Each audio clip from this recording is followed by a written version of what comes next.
Vamos a dar inicio a la exposición que ya anunciamos en la sesión anterior, dedicada a la crítica nietzscheana a la filosofía y la cultura occidental.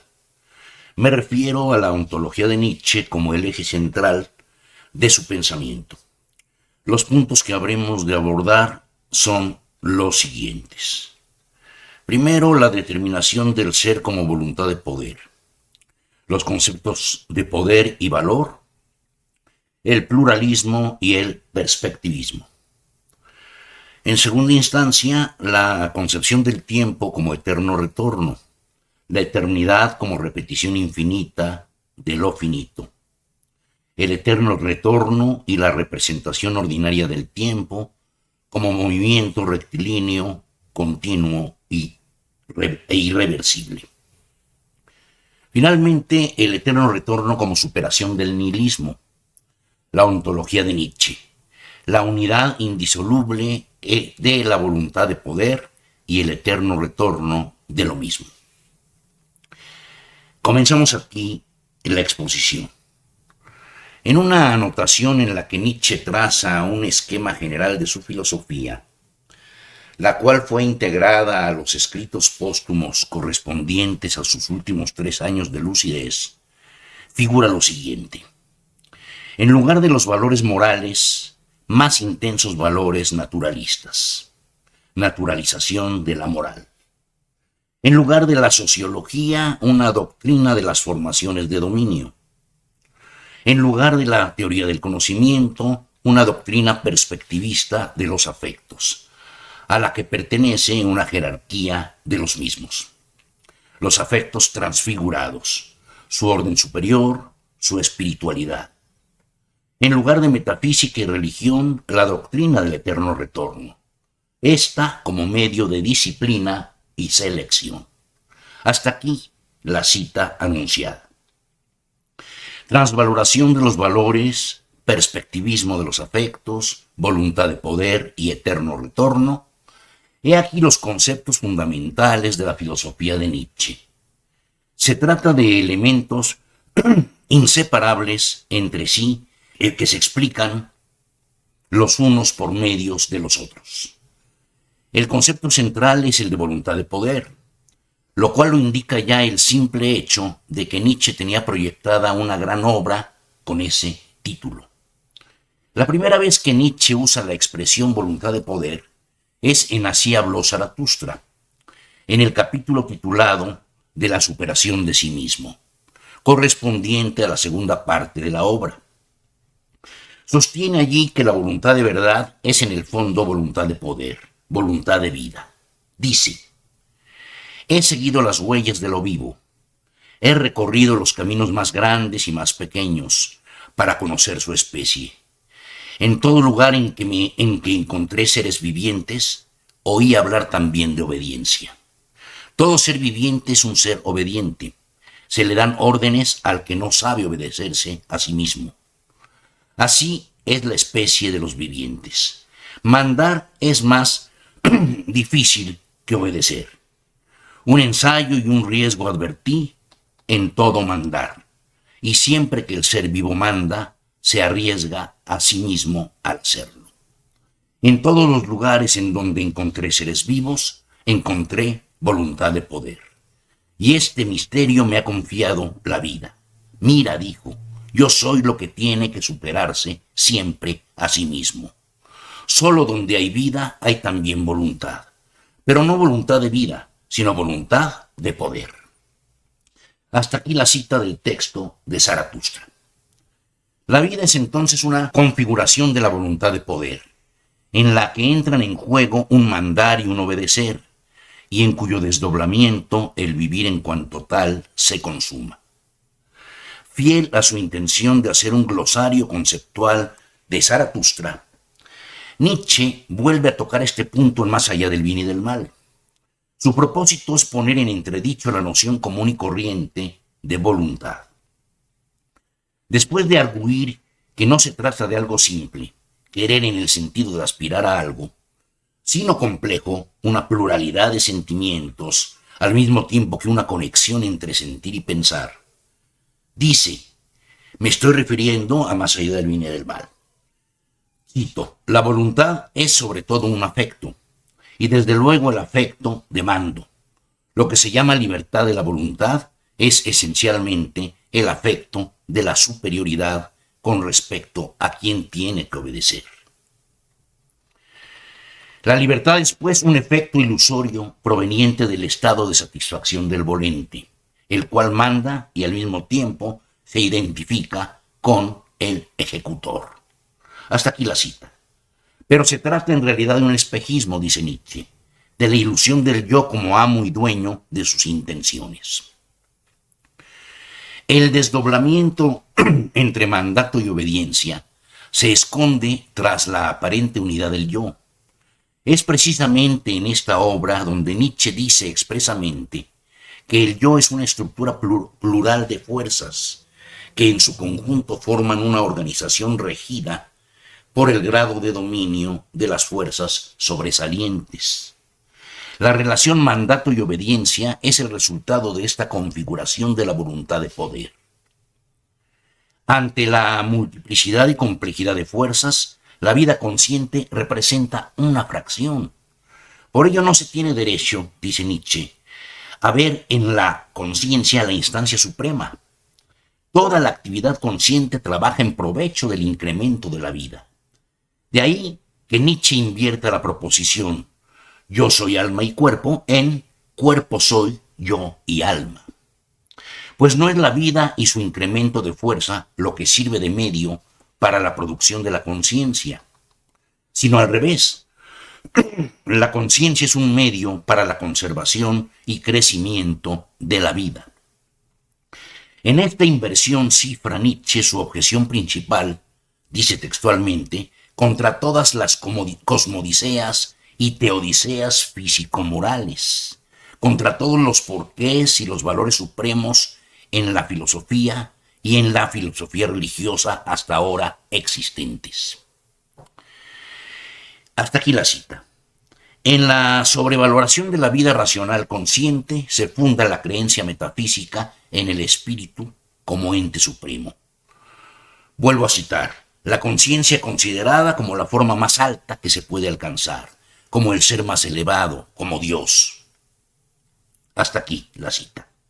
Pero la sobrevaloración de la conciencia es el signo de una actitud de debilidad que diviniza la razón para hacer de su contemplación un tranquilizante de la vida. De allí la importancia que tiene en Así habló Zaratustra, la prioridad del cuerpo sobre el yo, el alma y el espíritu. El cuerpo como lugar de encuentro de una multiplicidad de fuerzas, una guerra y una paz, un rebaño y un pastor, dice Nietzsche. El cuerpo como lo que hace al yo, los sentidos y el espíritu como los instrumentos del cuerpo. El cuerpo como vida, como voluntad de poder. Lo mismo la importancia de la recuperación del sentido de la tierra, como representación simbólica del mundo del más acá, tomado como el único existente. El mundo del azar y del devenir, en oposición a todos los trasmundos. La tierra como el fondo de donde todo surge y a donde todo vuelve, como el único escenario del nacer y el perecer. Ahora puede entenderse mejor la sustitución que Nietzsche hace de la teoría del conocimiento por la doctrina perspectivista de los afectos. Se trata, como él mismo lo dice, de una jerarquía de los afectos entendidos como estimaciones de valor. Considerada de un modo psicológico, la voluntad de poder es la forma primitiva del afecto. Todos los afectos son solamente sus desarrollos. No es, por lo tanto, que la voluntad de poder sea un afecto entre otros, sino que la voluntad de poder es la forma originaria del afecto, en la medida en que todos los afectos son ella misma. Los afectos, en tanto que son formaciones elaboradas de la voluntad de poder, y en tanto que también son estimaciones de valor, son siempre expresiones del grado de poder en el que la voluntad se manifiesta en cada caso. Así, por ejemplo, el placer, dice Nietzsche, en cuanto a afecto, es un síntoma del sentimiento de poder alcanzado. El placer no es por lo tanto un fin, sino una consecuencia, un fenómeno concomitante. Pero el aumento de poder no se da sin la intervención del esfuerzo, de la resistencia, de la lucha. Solo se da el aumento de poder, dice Nietzsche, allí donde la voluntad quiere trascender el límite alcanzado, donde no quiere solamente conservarse, sino acrecentarse. No es entonces la conservación lo que define a la vida, sino el impulso de acrecentamiento. Vuelvo a citar a Nietzsche, en este caso el libro titulado La voluntad de poder, el cual, como lo indicamos expresamente en nuestra primera exposición de Nietzsche, fue publicado hasta 1901, es decir, un año después de su muerte, tomándose como base una diversidad de apuntes y elaboraciones dispersas según un esquema propuesto por el propio Nietzsche que data del año de 1887. Se trata, por lo tanto, de una compilación de temas y cuestiones cuya importancia era decisiva para él, pero no de una obra propiamente dicha, escrita por su puño y letra. Hecha esta aclaración, procedo a citar algunos fragmentos de la mencionada publicación de 1901. Comienzo con este planteamiento. Si la naturaleza íntima del ser es voluntad de poder, si el goce equivale a todo aumento de poder y el displacer al sentimiento de no poder resistir, de no poder hacerse el amo, ¿no deberíamos considerar entonces el placer y el displacer como hechos cardinales? ¿Puede existir la voluntad sin estas dos oscilaciones del sí y del no? Pero ¿quién siente el goce? ¿Quién ansía el poder? Semejantes preguntas son totalmente absurdas, porque la criatura es voluntad de poder en sí misma. Hasta aquí la cita. La voluntad de poder es entonces quien interpreta y valora, pero la voluntad de poder no es independientemente de sus manifestaciones. Es más, en rigor no existe la voluntad con mayúscula, la voluntad en general. Vuelvo a citar, lo que existe son puntuaciones de voluntad, las cuales constantemente aumentan o disminuyen su poder. Nietzsche afirma la pluralidad. En lugar de la voluntad de poder como unidad, habla en términos de puntuaciones de voluntad, de relaciones de tensión entre cantidades dinámicas, de tasaciones valorativas. El error de Schopenhauer, según él, fue precisamente haber concebido la voluntad como una e idéntica en todas sus manifestaciones, no haber visto la pluralidad, la diferencia y la jerarquía. El perspectivismo como teoría del conocimiento tiene pues su fundamento en el pluralismo ontológico.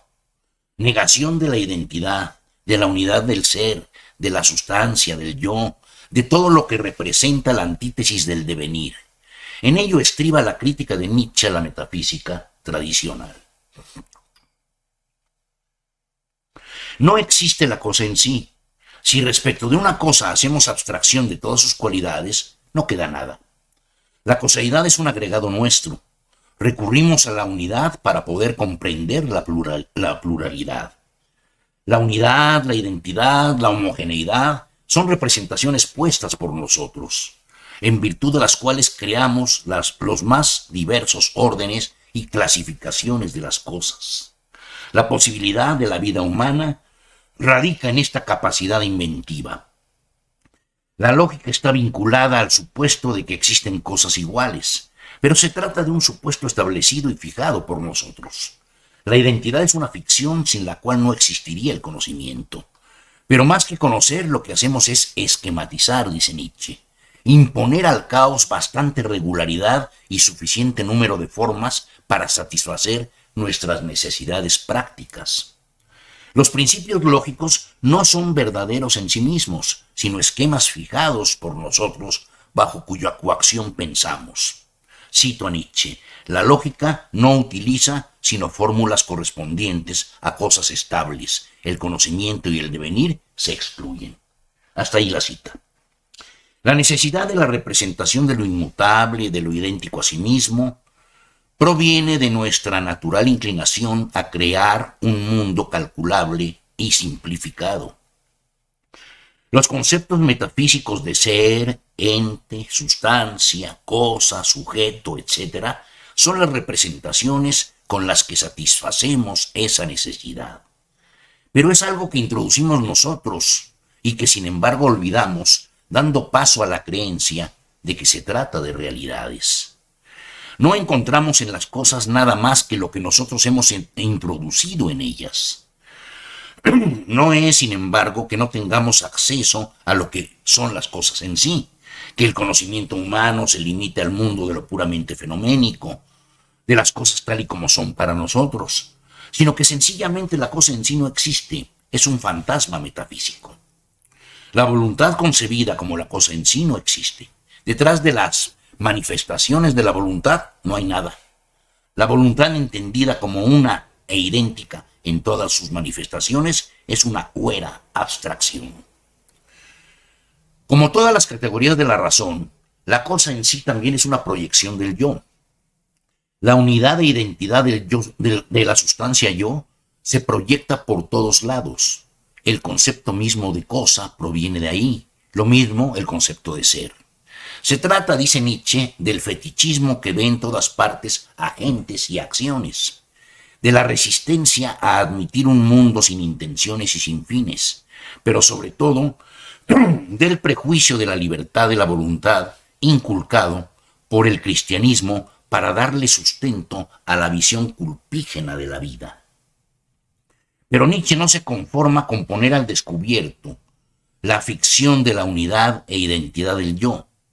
Se ocupa largamente de investigar el origen de esa ficción y demostrar la pluralidad y complejidad que se esconden atrás de ella.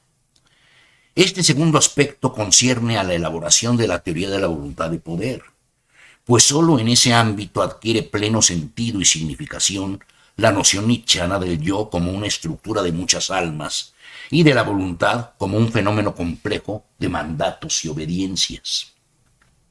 Lo mismo ocurre con el problema del conocimiento. La genealogía de la moral recoge las tesis principales del opúsculo sobre verdad y mentira y las desarrolla en un nivel de mayor profundidad. En este libro, me refiero a la genealogía de la moral, acaso el mejor elaborado de toda la producción nietzscheana, afluyen observaciones y argumentos sobre la presencia subrepticia del ideal ascético en la fe, en la ciencia y en la creencia en el valor en sí de la verdad científica, característicos de la conciencia moderna. Es allí donde Nietzsche declara con toda contundencia la necesidad de llevar a fondo, hasta sus últimas consecuencias, la crítica de la voluntad de verdad. Pero son los escritos póstumos el lugar en donde el planteamiento del problema de la verdad, concebido como un problema de valor, alcanza su más radical formulación. Aquí también es preciso hacer una aclaración. Bajo el título de El nihilismo, escritos póstumos, se llevó a cabo una edición crítica hecha por parte de los profesores italianos Giorgio Colli y Mazzino Montinari sobre una ingente cantidad de fragmentos elaborados por Nietzsche entre 1885 y 1889, cuya principal intención fue rescatar el pensamiento genuino de su autor, de la edición de la voluntad de poder dirigida por Elizabeth, la hermana de Nietzsche, la cual está cargada de múltiples alteraciones y tergiversaciones que deformaron el auténtico pensamiento nietzscheano, tendientes todas a hacerlo pasar como una contribución al racismo y a la ideología nazi que Elizabeth había asumido. Dicha edición crítica data del período que va de 1970 a 1974 y su primera aparición en lengua castellana vio la luz hasta el año de 1998. Una vez hecha esta indicación, procedemos a hacer la transcripción de varias afirmaciones que resultan de suma relevancia para nuestros propósitos. He aquí la primera de ellas. El grado de voluntad de conocer depende del grado del crecimiento de la voluntad de poder de la especie. Una especie abraza tanta realidad como para dominarla, para ponerla a su servicio. Toda la mecánica del conocimiento es un aparato de abstracción y simplificación que no está encaminado al conocer, sino a conseguir poder sobre las cosas. El criterio de verdad está en razón directa del sentimiento de fuerza. Hasta aquí la cita que anunciamos. Continuamos. Por eso la doctrina perspectivista de los afectos forma parte integrante de la teoría de la voluntad de poder. En ella reaparece la posición fundamental asumida originariamente en el ensayo sobre verdad y mentira. Conocer es interpretar. No hay ningún suceso en sí. Lo que acontece es un grupo de fenómenos seleccionados y resumidos por un ser interpretador. Pero ahora Nietzsche va más lejos al agregar que son nuestras necesidades las que interpretan y que éstas a su vez son síntomas de estados fisiológicos, manifestaciones de grados de poder. Lo que se toma por verdadero es siempre, en última instancia, lo que conserva y aumenta el poder. Todos nuestros órganos de conocimiento, dice Nietzsche, se han desarrollado tan solo en relación con las condiciones de conservación y crecimiento. Tales condiciones constituyen el punto de vista del valor. Nietzsche llega a decir, la valoración creo que es esto y aquello, o que esto es así, es la esencia de la verdad. Por eso sostiene que el problema del valor es más radical que el de la certeza, porque el punto de vista del valor es el de las condiciones originarias que determinan la aparición del conocimiento. La verdad no existe, y tampoco existe ninguna instintiva inclinación del hombre hacia ella. Nada es tan ilusorio como la creencia en la voluntad de verdad, en el conocimiento puro. La conservación y el aumento de poder es la verdadera razón de ser del desarrollo de los órganos del conocimiento. Pero de la negación de la existencia de la verdad no se sigue, sin embargo, la conclusión de que todo es falso, y en consecuencia nada tiene valor. Como veremos más adelante, Nietzsche remonta la superación del nihilismo a la disolución de la duplicidad mundo verdadero, mundo aparente, en la medida en que la negación del primero no conduce a la devaluación del segundo, sino a la necesidad de la instauración de nuevos valores dentro del horizonte de este mundo concebido como el único real. Ilusión perspectivista y jerarquización, cuyo único criterio o fundamento es la conservación y el aumento de poder. La medida de la fuerza, dice Nietzsche, estriba en el grado en que nos podemos reconocer en la mentira sin hundirnos. Con la negación de la existencia de la verdad queda eliminada una diversidad de creencias en las que se apoyan los valores tradicionales. Ante este fenómeno se abren dos posibilidades opuestas: la condenación de la vida, la decepción frente al sinsentido. El budismo, el pesimismo, Schopenhauer. El nihilismo, que Nietzsche llama pasivo. Y lo contrario, la afirmación de la existencia a partir de la creación de nuevos valores, cuyo sustento requiere otro género de creencias. El nihilismo que Nietzsche denomina activo. El nihilismo como signo del creciente poder del espíritu, que tiene necesidad de nuevos valores y de nuevos principios de valoración, porque los tradicionales le son inapropiados. Cito a Nietzsche. Siguen siendo los escritos póstumos. Meditemos este pensamiento en su forma más terrible. La existencia tal como es, sin sentido y sin meta, pero repitiéndose sin final en la nada, el eterno retorno. ¿Quiénes se revelarán entonces como los más fuertes? Los más templados, aquellos que no tienen necesidad de ningún extremo artículo de fe, aquellos que no solo admiten una buena dosis de azar y sin sentido, sino que además la aman. Hasta aquí la cita. Como podemos advertir, Nietzsche se refiere al azar y al sinsentido como los dos enemigos más peligrosos del estilo de vida que aspira a la seguridad, a la tranquilidad, a la salvación.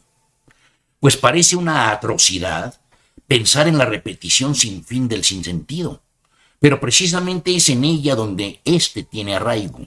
La repetición eterna es el sinsentido mismo. El caos del todo, como negación de toda finalidad, dice Nietzsche, no está en contradicción con la idea de un movimiento circular. Este último es sencillamente una necesidad ciega, sin ninguna clase de finalidad formal, ética o estética. Falta toda intención en la parte y en el todo.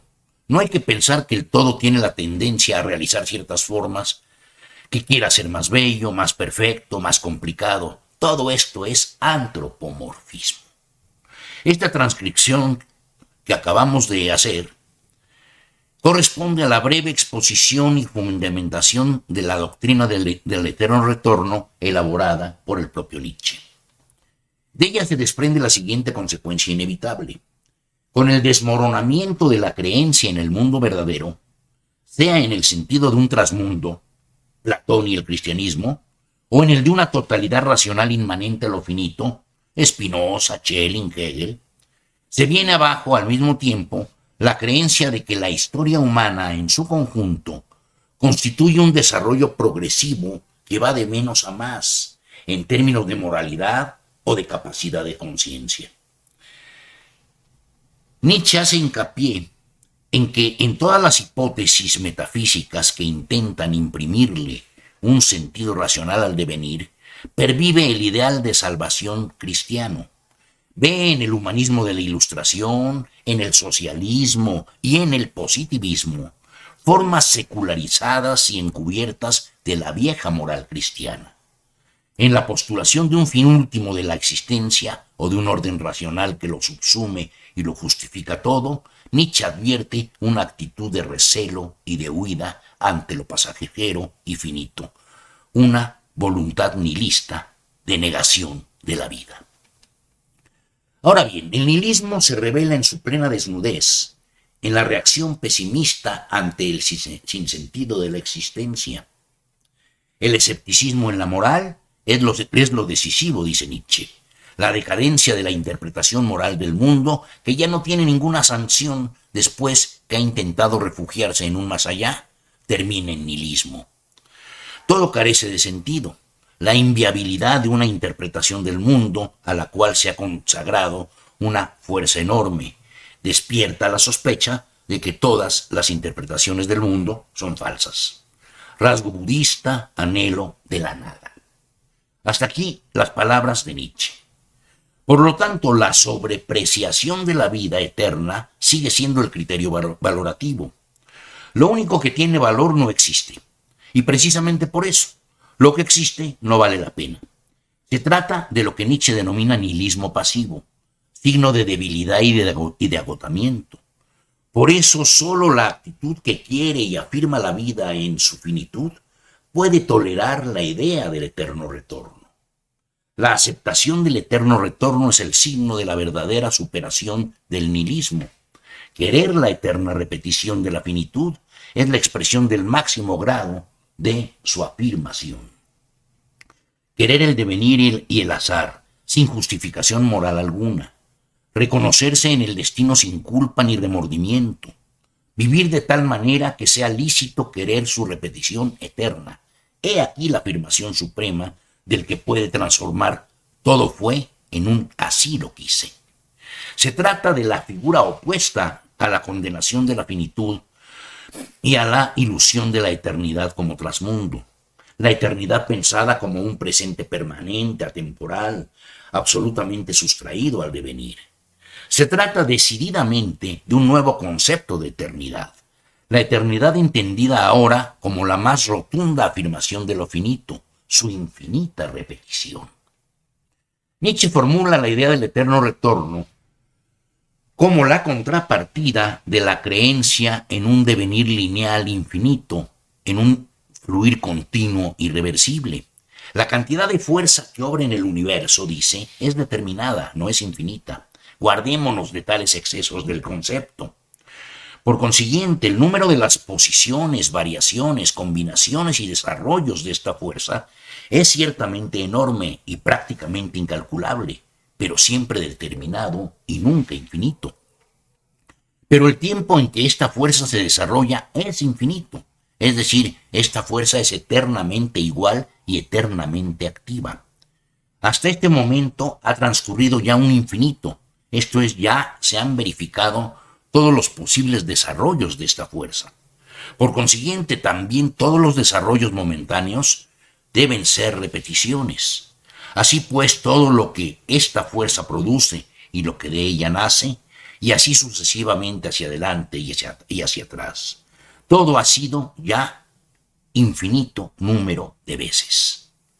Hasta aquí la cita que corresponde a la exposición de la doctrina del eterno retorno que ya señalamos.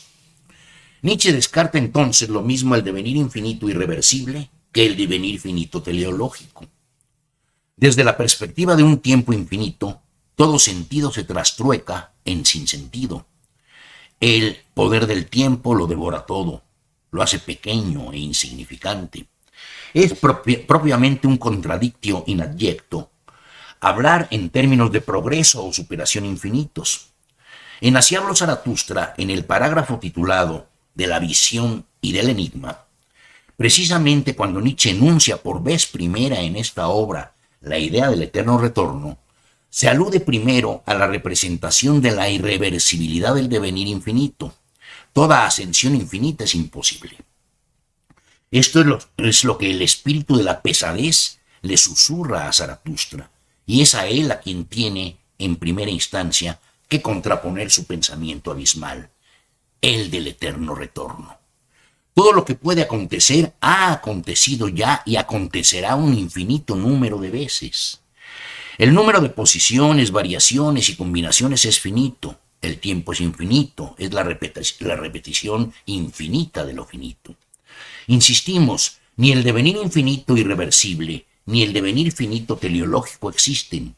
Ambas suposiciones se cifran en la representación del tiempo como una sucesión ininterrumpida de instantes que corre en un solo sentido. La actividad es eterna, pero la actividad es la repetición de lo finito.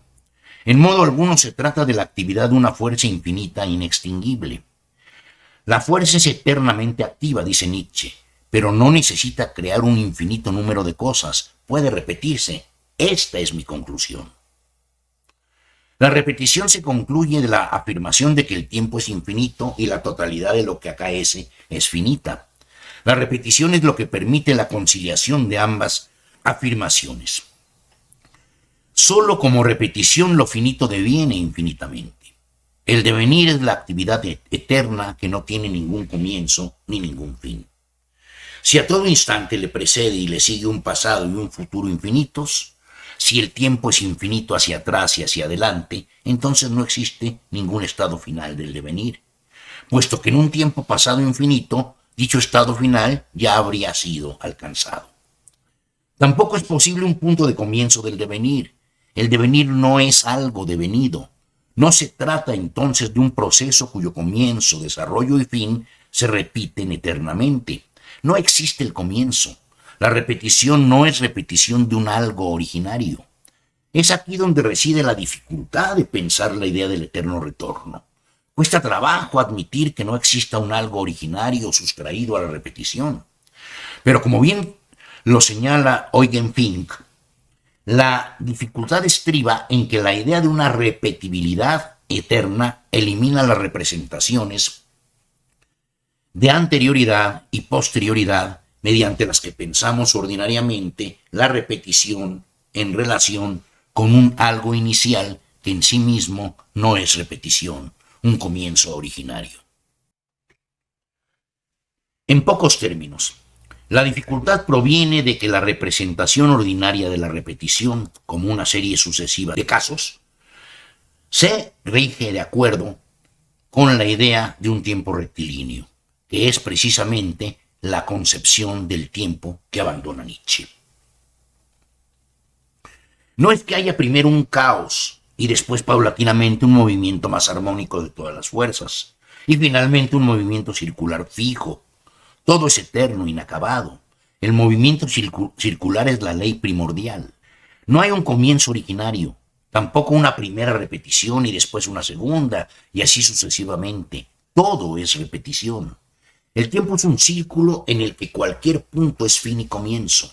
Pasado y futuro solo tienen sentido en la representación de un tiempo lineal irreversible. Las dos largas calles que divide el portón llamado instante en la fábula de la visión y del enigma en Así habló Zaratustra, y que representan el tiempo rectilíneo, desaparecen para formar un círculo en el que el centro está en todas partes. Si todo lo que puede acontecer ya ha acontecido, entonces se borra la diferencia entre el pasado y el futuro, puesto que el pasado contiene todo lo que puede ser y el futuro todo lo que ya ha sido. No obstante, Nietzsche distingue estas dos perspectivas. Todo ya ha sido y todo está por hacerse. De esta distinción se derivan dos reacciones contrarias. Todo ya ha sido, pero entonces todo ha sido en vano, sin meta ni fin, nada tiene sentido. Es el pensamiento más paralizado, dice Nietzsche, la asunción del eterno retorno como una maldición. A este pensamiento se opone la actitud que afirma el azar y el sinsentido, que lo asume y lo quiere y quiere su eterna repetición. La actitud de los que pueden prescindir de la creencia de que existe un sentido inmanente a las cosas, un mundo verdadero establecido, porque ellos quieren ser los creadores de sentido. El aspecto paradójico mayormente notable de la teoría nietzscheana del eterno retorno concierne a la relación del querer con el pasado y el futuro. En la representación rectilínea del tiempo, la acción de la voluntad solo puede tener lugar hacia adelante. La dimensión temporal del querer solo puede ser la del porvenir. El pasado como algo consumado y desaparecido es una dimensión cerrada para el querer.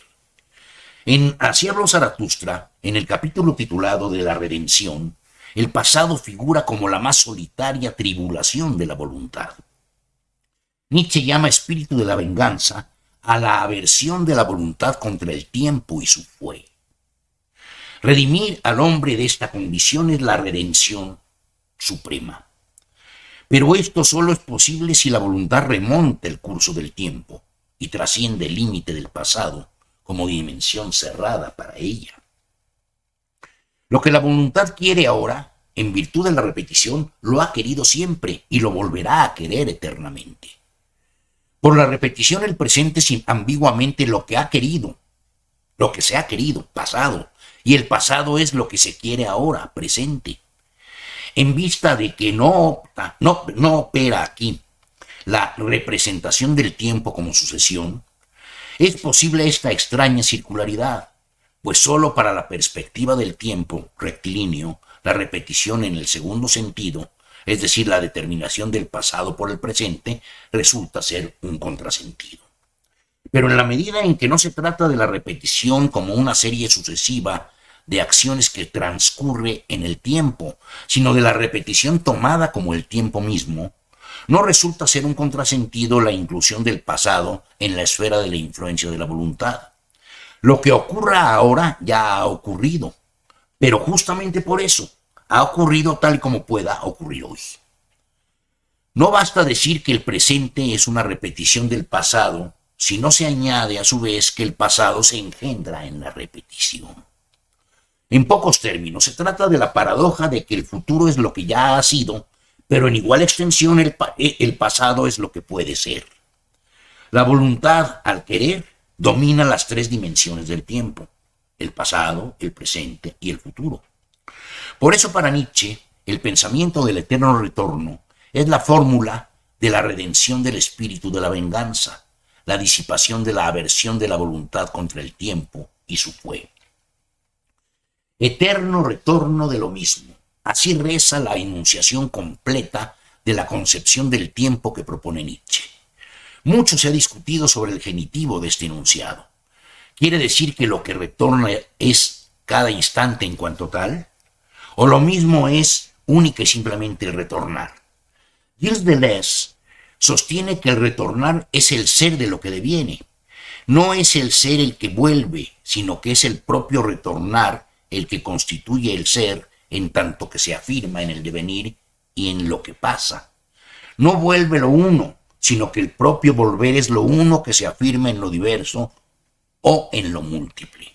Hasta aquí la cita de Gilles Deleuze, de su libro titulado Nietzsche y la filosofía. Ahora bien, si lo que quisiera decir Deleuze fuese estrictamente que el devenir no es el devenir del ser, sino el ser es el devenir, es decir, que la identidad de lo que vuelve no existe dada de antemano, sino que se constituye en el propio movimiento del retornar, entonces, en nuestra opinión, sería completamente válido y congruente con la tesis de que la repetición no es el retorno de algo originario. Pero el caso es que Deleuze niega que la identidad se refiere a la naturaleza de lo que vuelve. La identidad designa más bien, dice, el hecho de volver por el que difiere. Por el contrario, a nuestro parecer, la expresión eterno retorno de lo mismo no quiere decir que lo que retorna es el devenir, sino que el devenir se lleva a cabo y se cumple como retornar. El eterno retorno de lo mismo no significa la monótona reproducción infinita de lo finito en general, la sucesión infinita de instantes que vienen y pasan, el tiempo rectilíneo, sino la reiteración de lo finito en su singularidad y concreción, el retorno de cada instante en su individualidad única. Nietzsche lo expresa textualmente: cualquier estado que este mundo pueda alcanzar, lo habrá alcanzado ya, y no una vez, sino un infinito número de veces. Igualmente este instante ya se dio en otro tiempo y volverá a darse. En el diálogo con el espíritu de la pesadez en Zaratustra, dice lo mismo, cito a Nietzsche: y si todo ha existido ya, ¿qué piensas tú, enano, de este instante? ¿No tendrá también este portón que haber existido ya? Y esa araña que se arrastra con lentitud a la luz de la luna, y esa misma luz de la luna, y yo y tú cuchicheando ambos junto a este portón, cuchicheando de cosas eternas. Hasta aquí la cita de Zaratustra. Cito de nueva cuenta a Nietzsche: imprimir al devenir el carácter del ser. Nietzsche llama a esto el apogeo de la contemplación. Imprimir el sello de eternidad a nuestra vida, queriendo el eterno retorno de lo mismo. En ello estriba el imperativo ético fundamental. Nietzsche considera que dicho pensamiento contiene más que todas las religiones que desprecian la vida como pasajera y hacen mirar hacia otra vida incierta. Por eso la doctrina del eterno retorno, considerada como medio de disciplina y selección, aparece en lugar de la metafísica y la religión, y está propuesta como la suprema afirmación del devenir. El eterno retorno de lo mismo es pues una concepción que niega el carácter de irreversibilidad del tiempo y conserva no obstante el de su infinitud.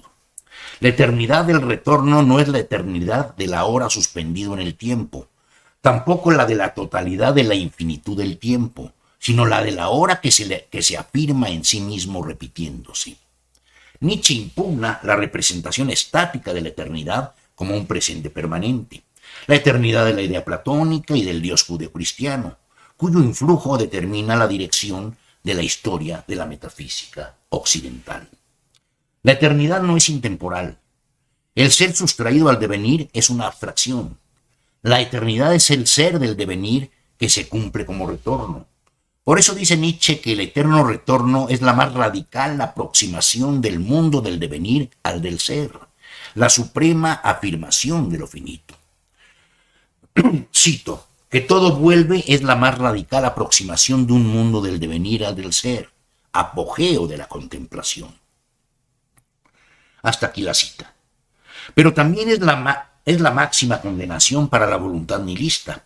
De ahí que Nietzsche diga en La Gaia Ciencia, libro en el cual por vez primera en su obra en general comunica la idea del eterno retorno, que se trata del pensamiento de mayor peso, cuya gravedad no puede menos que suscitar o la desesperación extrema o el colmo del entusiasmo, según se trate de la voluntad que niega o de la que afirma la vida.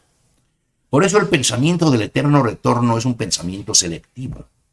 Es la forma más extrema del nihilismo, la voluntad de la nada, el sinsentido, eterna y al propio tiempo su superación, la voluntad de la nada llevada a sus últimas consecuencias, su autoeliminación. Nihilismo consumado. Solamente en la dimensión del eterno retorno, la voluntad de la nada se cumple en su máxima radicalidad y se supera la forma del nihilismo pasivo e incompleto que propende a la nada como medio de conservación de una vida decadente. La voluntad a medias de la nada, ya citamos esto, budismo, pesimismo, cristianismo, como expresión de un género de existencia empobrecido, auspiciado por la ilusión de la existencia de la verdad, de la eternidad, de la salvación, o incluso el nihilismo en su figura más actualizada como consecuencia de la devaluación de los valores supremos, la desesperación ante la ausencia de Dios, ante el sinsentido. El eterno retorno transforma la voluntad de la nada en una autodestrucción y autoeliminación. Es el nihilismo que se vence a sí mismo, dice Nietzsche, el nihilismo consumado. Solo en la medida en que la ausencia de un sentido inherente al mundo no desemboca en la eliminación de todo sentido del mundo, puede rebasarse el estado provisional del nihilismo incompleto. Se requiere, pues, de una interpretación del ser de lo existente, capaz de restituir el valor de este mundo tomado como la única realidad. Igualmente es necesaria una nueva interpretación del tiempo, distinta de la representación del tiempo rectilíneo, irreversible, del tiempo como poder que lo devora todo. La voluntad de poder y el eterno retorno cumplen respectivamente sendas funciones. La voluntad de poder es la única realidad. No existe ningún fin fuera de ella, pero su actividad es infinita. Es el eterno retorno de sí misma. Estas palabras aparecen en la voluntad de poder. Cito: considerada en un sentido mecánico, la energía del devenir total subsiste constante. Considerada desde el punto de vista económico, llega a un determinado punto y luego vuelve a caer en un círculo eterno. De acuerdo con esta tesis, dice Nietzsche, la única posibilidad de conferirle un sentido al concepto de Dios sería representarlo como estado máximo, cuya duración sería finita. Dios como momento culminante del acrecentamiento de la voluntad de poder, y no como entidad inmutable y eterna. Por eso la concepción del ser de lo existente como voluntad de poder se sostiene a partir de la concepción del tiempo como eterno retorno.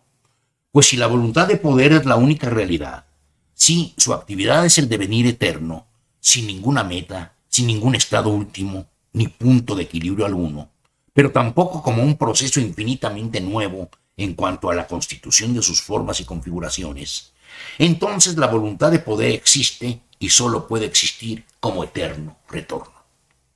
Voluntad de poder, eterno retorno, nihilismo y transvaloración de todos los valores no constituyen los nombres de diversos temas de los que Nietzsche se ocupara de manera discontinua y dispersa. Son conceptos que mantienen entre sí vínculos indisolubles. Que la obra que se publicó en 1901 como recopilación de sus escritos y borradores inéditos lleve el nombre de Voluntad de Poder, solo tiene justificación a partir de que Nietzsche se refirió algunas veces al proyecto de la elaboración de su obra capital bajo ese título. No obstante, muchas otras ocasiones insistió en que la idea del eterno retorno constituía su pensamiento mayormente abismal, y entonces pensó en el nombre de filosofía del eterno retorno. Finalmente decidió el epíteto de transvaloración de todos los valores, de cuya composición el Anticristo iba a ser el primer libro. El título Voluntad de Poder no es arbitrario. Estos cambios muestran que los conceptos de eterno retorno y transvaloración no tienen una importancia subordinada al de voluntad de poder, pues sea cual fuere el título que finalmente le hubiera puesto Nietzsche a su obra principal, si la hubiese concluido, de cualquier manera se trata de conceptos indisociables. En los tres casos mencionados, los otros dos conceptos que no figuran como título aparecen como subtítulo o como parte del plan diseñado. Voluntad de poder, eterno retorno y transvaloración son tres conceptos que en su conexión entre sí definen la obra capital proyectada que nunca se ejecutó. Voluntad de poder y eterno retorno designan respectivamente el ser y el tiempo en la filosofía de Nietzsche. Es decir, son los dos conceptos fundamentales de la metafísica tradicional. Nietzsche no sería el filósofo que es si no hubiera planteado el problema del valor en esta dimensión del pensamiento. A lo sumo podría ser un crítico de la cultura, pero no un filósofo en toda la extensión del término. Tiene razón Heidegger al sostener que el esfuerzo decisivo del pensar de Nietzsche es poner de manifiesto la voluntad de poder como el carácter fundamental de la totalidad del ente y pensar, a su vez, el ser de lo existente como eterno retorno de lo mismo. Hasta aquí la cita de Heidegger en su obra consagrada a Nietzsche. Que Nietzsche concibió la voluntad de poder como el rasgo ontológico fundamental de todo lo existente, lo indica perfectamente este texto. La voluntad de acumular fuerzas es algo indispensable para el fenómeno de la vida, para la sociedad, el Estado, las costumbres, la autoridad. No podría decirse que esta voluntad sea la causa igualmente en la química y en el plano de la ordenación cósmica. No simplemente constancia de la energía, sino economía máxima en el consumo. De manera que el querer devenir más fuerte a partir de cualquier punto de fuerza es la única realidad. Hasta aquí la cita. La voluntad de poder es entonces el último factum al que podemos llegar. Nietzsche sostiene que al concepto físico de fuerza es menester agregarle una voluntad interior definida esta como voluntad de poder. En contra del mecanicismo, niega la relación de causalidad entre fuerzas. La sustituye por la de dominación y sometimiento. La voluntad más fuerte dirige a la más débil. No hay otra relación más que la de voluntad a voluntad. Lo que determina a una fuerza es su grado de poder sobre la otra. La cantidad de fuerza se define por la acción que realiza y por la que resiste. Todo lo que acontece, todo fenómeno, es la consecuencia de un juego de poder entre fuerzas, de un ajuste entre tensiones dinámicas, entre puntuaciones de voluntad. Nos quedamos sin cosas y solo con cantidades dinámicas, sostiene Nietzsche, en una relación de tensión hacia otras cantidades dinámicas, cuya esencia consiste en su relación con las demás cantidades, en su obrar sobre éstas. La voluntad de poder no es un ser, no es un devenir, sino un patos. Es el hecho fundamental del cual resulta como consecuencia un devenir, un obrar. Hasta aquí la cita. La voluntad de poder es entonces la actividad que rige el devenir de todo lo existente. Fuera de ella no existe nada. Por lo tanto, tampoco ningún fin, ninguna meta. Pues el devenir no tiene ningún estado final, no desemboca en ningún ser. No obstante, el aumento del poder no es infinito, es limitado en cuanto a sus posibles formas y configuraciones. Por lo tanto, la voluntad de poder se da y solo puede darse como eterno retorno de lo mismo. Ya lo hemos planteado. Solo como tal la voluntad de poder es infinita, por lo que respecta a su actividad, pero finita en relación con su crecimiento.